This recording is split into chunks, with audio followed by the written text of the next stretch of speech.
A popular question for athletes tends to be about a coach who influenced them the most. For those who've grown up in Needham, though, that can be a hard question to answer, as there have been several well-renowned coaches through the town. Among those is John Chambers, who guided Needham boys hockey to 3 state championships in 1966, 69, and 70. Well, former players joined family and friends this past weekend to honor Chambers in a special way. Needham sports are well known for their coaching excellence. On Saturday, April 9th, another legend, John Chambers, was honored with the dedication of Chambers Cove. The newly named spot at Rosemary Lake was a spot Chambers could frequently be seen prepping pond hockey games for generations of Needhamites. Everybody, I'm sure, could tell a story about what Coach did and how many fond memories we had playing down here. Coach would be down here early in the morning till the sun went down. What I remember of him was that he was a great man. He was a model.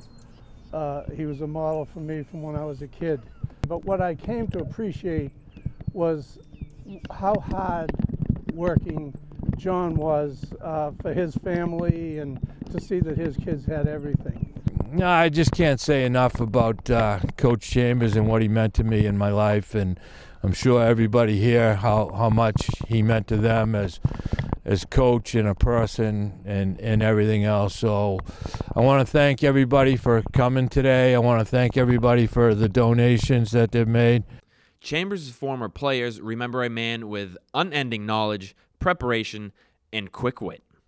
The other time, many years later, when my kids were playing youth hockey, one of my sons had a practice one Saturday morning over in Pheasant, I think. And, you know, you'd have to get the kids there 45 minutes early, and I was going to go for a little jog before the practice. I wasn't coaching, had no involvement. Coach drives in, he was helping out, gets out of the car. "Hi, Coach, how you doing?" "Why aren't you on the ice?" he says. I said, "Geez, I'm not coaching or anything. I don't even have my skates with me or anything."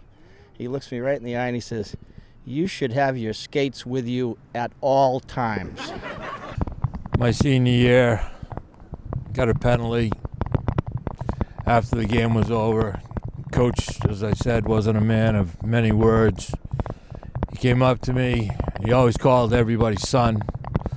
He said to me, "Son," he says, "I've been playing and watching this game for 60 years and still haven't seen anybody score from the penalty box."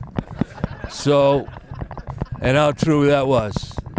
Not every town is as fortunate as Needham to have the number of coaching legends they've had, which is not taken for granted. From Ray Hawkins to Don Brock to Coach, we've really been blessed here in town. And that's why Needham had such good teams. Robbie and everybody else that that played. Jimmy Crickdrank. Tommy, you've done so much for him. For doing this for him. It'd be, if he was here now, he'd actually be embarrassed. But that was the best part of him. Whether it was behind the bench or just in a daily routine, Chambers was a coach through and through.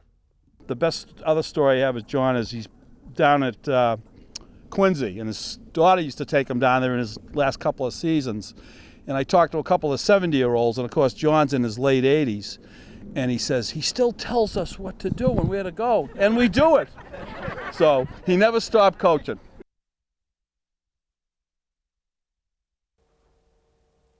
And credit to Tommy Smith for putting that all together. Well, yesterday was a good day for boys volleyball head coach Dave Powell. His team was a 3-0 winner over Wellesley at home, and moments before the match, he found out that he was named the MIAA Boys Volleyball Coach of the Year. Powell led the Rockets to a perfect 26-0 season and that elusive Division I state championship in 2015.